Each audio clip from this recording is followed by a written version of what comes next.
Hi Uday, welcome to the crypto world. Introduce yourself first.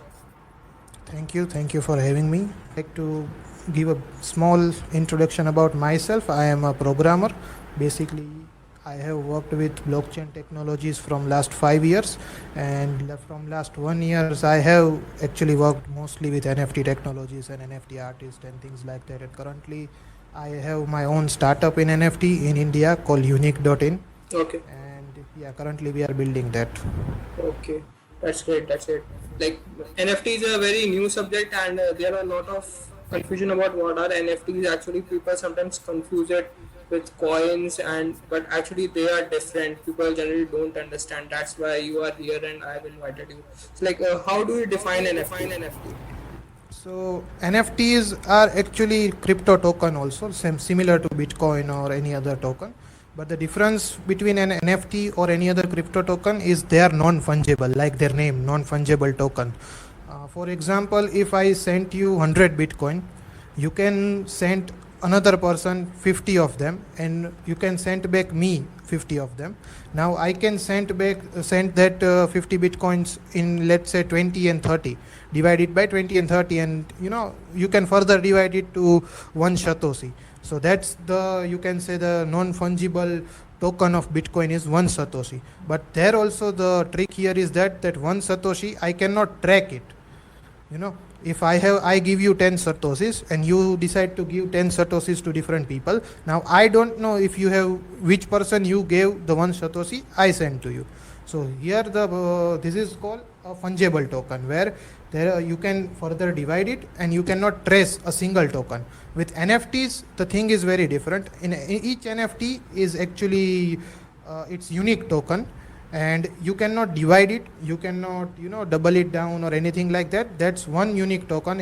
If I am going to send you one NFT, that's just one NFT. Like, you cannot divide it, you cannot further add it to another pack or anything like that. When you send it to someone else, then that is the one NFT which I sent to you, you have sent to that other guy, then that other guy is going to send to someone else.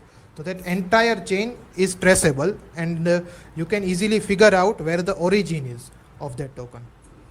So in simple terms, NFTs is something that you cannot further divide. It's one unique token, and it can easily be traceable.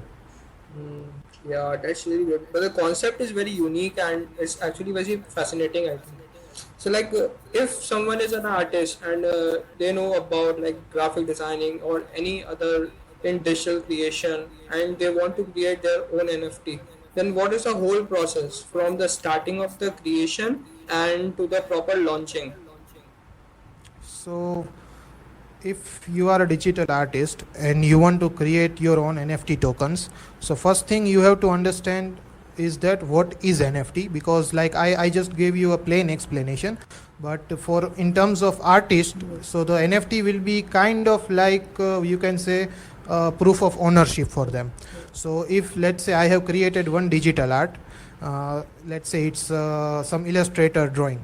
Now I want to sell it. So currently there are many websites which designers already know where they can sell. Like there are Dribble is there, and then there are many. So currently there are their options where they can sell it. But now the thing which happens with NFTs is that your origin, as I said earlier, that who created the token is going to remain constant every time you sell it. So the difference here is that there is one owner. Let's say you created an NFT. Now that all the NFTs that come out of your account, I can see it. Now all the NFTs that you sold to anyone on internet, to, let's say, you sold to me, I sold to someone else, and that chain continues, but at the end of it I can still trace it back to you. I can know who was the original creator, and I can know, like, if, let's say, you are some famous designer, then this is going to help even more, because now I know that this design is coming from a famous designer. I don't need to go anywhere to verify it. I can just trace the address back to the origin, and I can know who minted the NFT. So now here a great advantage comes when you are a famous artist or you already have a profile. Like, let's say you have 10,000 followers on Instagram. Now that's a good profile basically. Let's say you have a following of 10,000. So 10,000 people know you. So now the art you create has a value basically, and an audience, because that 10,000 people follow you because they love what you create. So now for me, if I know that the art is created by X person and X person has this profile, so I can think of it as a valuation process where I can value that art, that I can see. Now currently you can do this valuation process for big painters, big artists that sells in galleries and stuff like that, where they have their own art shows and all of them. So currently it's only possible for big artists.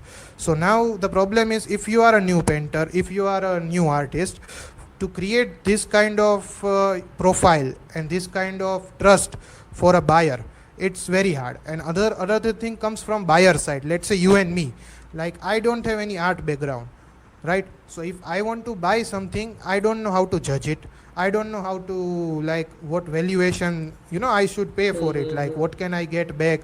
After all, like most of the people who are investing in NFT, yes, some of them are doing for art, but a great amount of them are still doing it for investment purpose only. So you hear that problem for a newbie investor, or you can say for smaller investors, can actually be solved, because I can entirely see the profile, I can see all the old sales of that person and all of that things.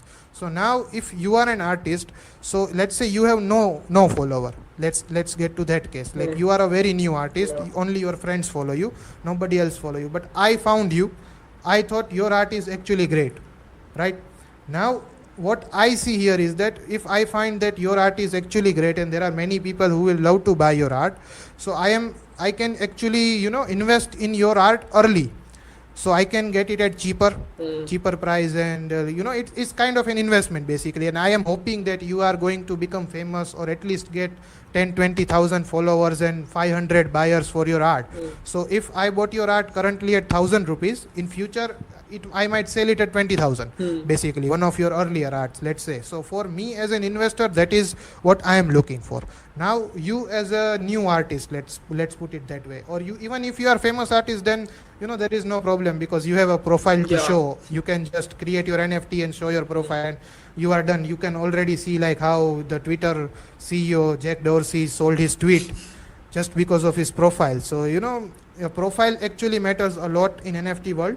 So that is something that you will have to create as an NFT artist if you want to be. But it's easier here compared to going to galleries or stuff like that, because here any random person on internet can, if that person understands your art, or he sees potential in your art or some value, he can come and support you, because he will get return, and he will also try to help you, try to suggest it to other communities of NFTs where there are buyers, and he knows like if somebody there will be interested to buy your art. So it can help you develop basically as an artist, and he can develop your community and everything. Basically it's like an investment process for someone who comes to you at early stage. Now for you, how can you create an NFT and how can you sell it? So currently most of the NFTs are related to digital arts, like Illustrator or digital drawings, or videos, or some game. Now game lands, they are selling game accessories on internet, and so it's mostly digital. If you make something like that, if you are VFX artist, if you are Illustrator artist, or if you are actually going to you are a painter basically who draws on real canvas, you can actually upload a high resolution photo and sell it as NFT. But there is some like problem here, like many painters don't want to do it, because they also want to sell digital copies. But that's another story. Basically you can sell anything that is in form of digital photo, video, audio as NFT. Now where you can sell it, so currently there are many platforms already available. They are expanding very fast. Like for in case of our India, we have WazirX, which is recently launched. But for international standards, there is OpenSea. OpenSea is probably like Google of NFTs. You can say that it is the main platform where everybody accepts it as a standard basically. So you can go in OpenSea. You can also try Rarible. You can try there are many other Mintable, Foundation, and there are lots of options basically.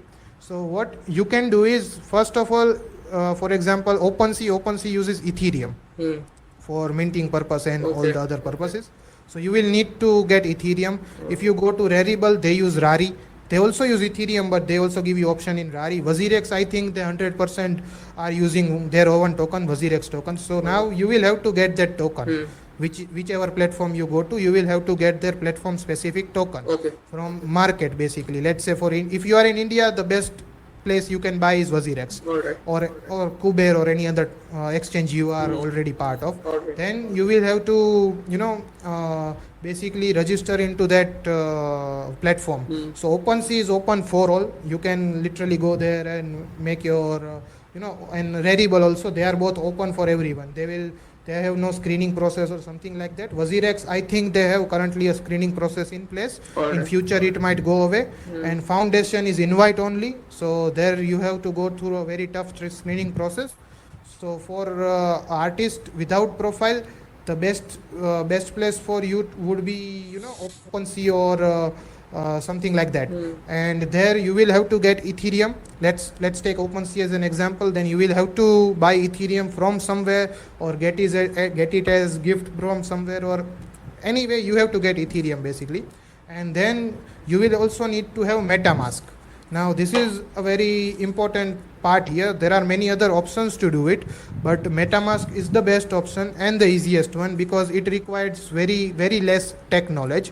So what you will need to do is you will need to have Chrome.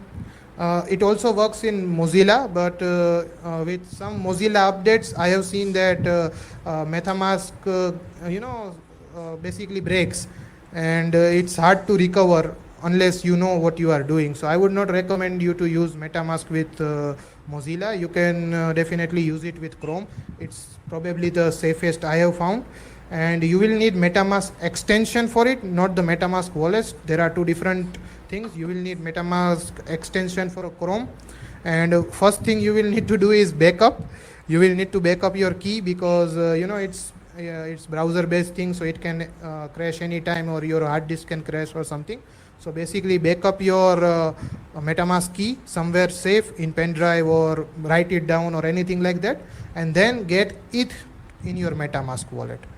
Like I said earlier, you will need ETH from somewhere, or if you are using Rarible, then get Rarible on your MetaMask wallet. If you are using WazirX, then WazirX, I think they directly have inbuilt wallet. I don't think they use Like what MetaMask, is, but I will have to check. sorry to interrupt you, but what is this MetaMask? People still don't Yeah. understand what is MetaMask. So MetaMask is just any other wallet. Like basically, if I can simplify it for people who are not familiar with crypto, consider it as Paytm. Like MetaMask is a Paytm, a very small scaled Paytm for your all crypto coins. You can store, I think there are unlimited amount of basically all the possible currencies, tokens out there you can have stored in MetaMask. The great advantage MetaMask have above other wallet is that because it's in your Chrome as an extension. So what happens is that when you go to, let's say, OpenSea, now OpenSea has a place where you can log in with MetaMask. So you don't need to provide all your details or PAN card or KYC or verify email or mobile number, anything. You don't require any of that. You just log in with MetaMask and they will generate your token or your NFTs from your MetaMask address. And so NFTs that are generated are going to be collected in your MetaMask address. So if you go into your MetaMask and your Ethereum account, there is now an update in MetaMask where it also shows your NFTs. So if you click on it, all the NFTs that you have minted and you have in your possession, so let's say you have not sold it yet, all of them will be shown in your MetaMask. So it's easier to manage basically, and it's easy wallet to handle too, because website handles all the things for you. You don't have to copy address and transfer it, and because the addresses are very big, and there is a chance that you can make some mistake there. So with MetaMask it's very easy. You just have to follow the process, like sign in with it and provide sign. So it will ask every time for your permission to do any action. So you can basically say yes in MetaMask and it will perform that action for you. It's basically a very well automated process. Unlike if you go do it manually, it will be very hard and it will be a long learning curve for you. So that's why basically most of the people I know use MetaMask for this process. So basically you will need a MetaMask, you will need the token for the platform you are going to mint, and you will need your art. That's it. You can just go to that platform, you can mint your art, and you can provide all the details, like there are some platforms where you can transfer the ownership. So you have some platforms, you have this option that I don't want to transfer the ownership, or some platform you can transfer the ownership, some platform you have options for royalty. So you can add, let's say you add 10% royalties. So what will happen is that if your art is resold, let's say you made an art, you sold it to me, now I sold it to someone for $100. If I have 10% royalties on it, then from that $100, $10 worth of, let's say, Ethereum will be automatically transferred to my wallet, my MetaMask wallet, or whatever wallet I used to mint that NFT. So it's basically, after that it's very simple process, but the hard part is to set up the entire, all the things that you need prior to it, Ethereum or any other coin, and your MetaMask wallet. Yeah. So, like, what is the meaning of minting of an NFT? So, I have heard it many times, Yeah. but people don't still understand it. So minting is just a term used for creating, or creating something new in basically in smart contract terms. So I don't know where it originates, because I don't know much history about it, but what the term inside it is used is minting and burning. Minting means creating and burning means destroying. So when somebody says I have minted one NFT, that means that person created one NFT. And when somebody says I have burnt something, burnt some token, burnt some NFT, that means he has destroyed that particular thing. Okay, so what are the popular places where you can create an NFT? Like the same places that are used to sell it are also used for creation, or there are separate places?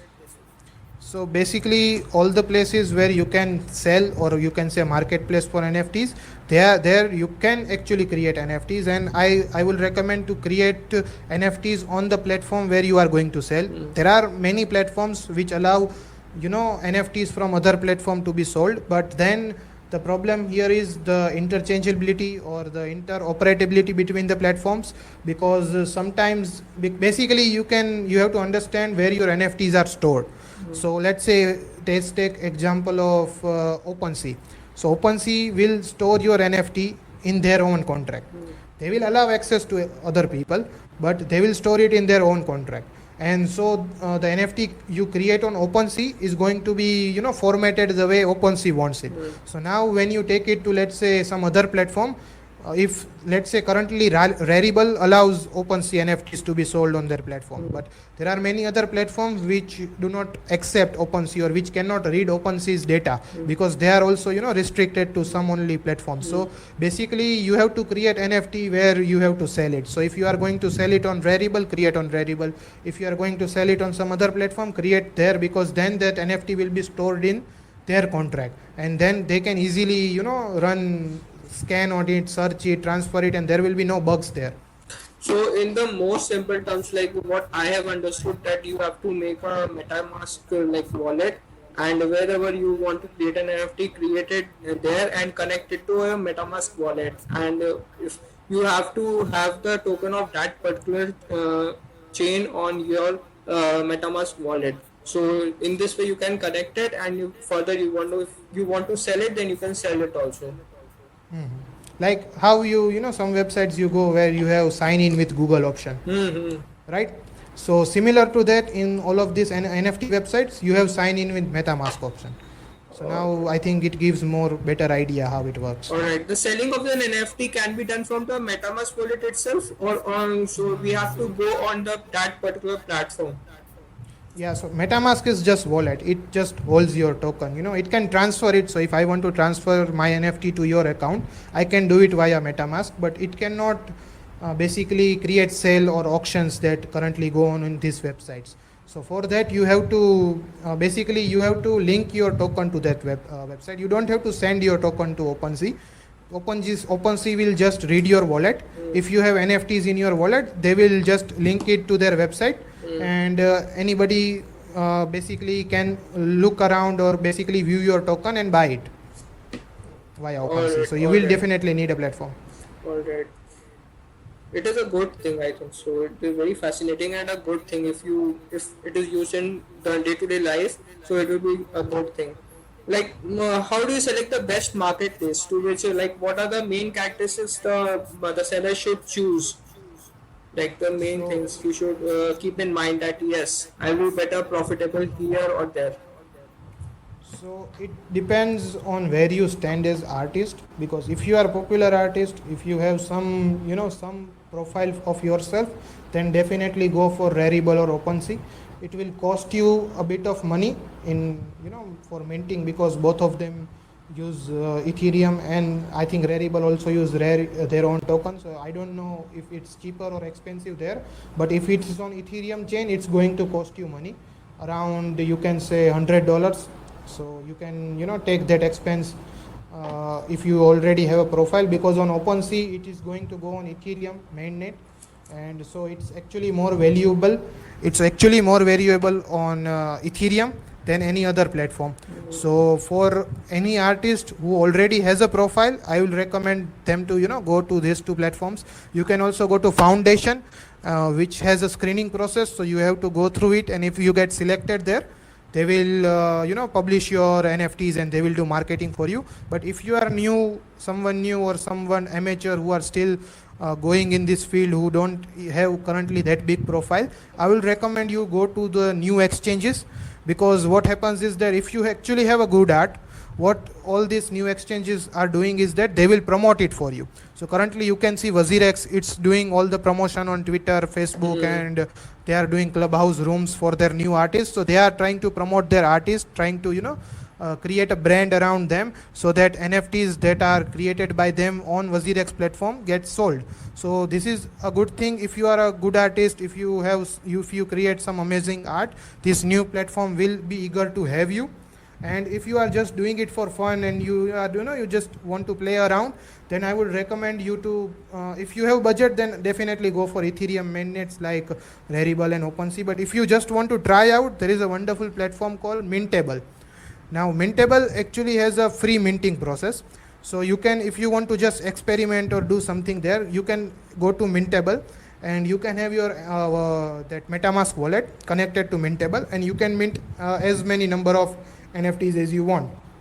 And so it's completely free, and so the value at Mintable will be very low, because the downside is there, because if something is free in this NFT world, then anybody can start minting anything basically. Like I can take my photo of my dog and I can start putting it out there, so it increases a lot of volume. And they don't have currently good search process where it filters out good art and try to show me the best artist and stuff like that. So it will be definitely very hard for someone to find your art in art ocean of basically a lot of arts are there. So it will definitely be hard, and you won't get as good price as you will get on OpenSea. But it's something where you can experiment basically. You can learn for free. I have minted many NFTs on Mintable to learn, and I don't know, somebody bought it for $5-10 out of nowhere.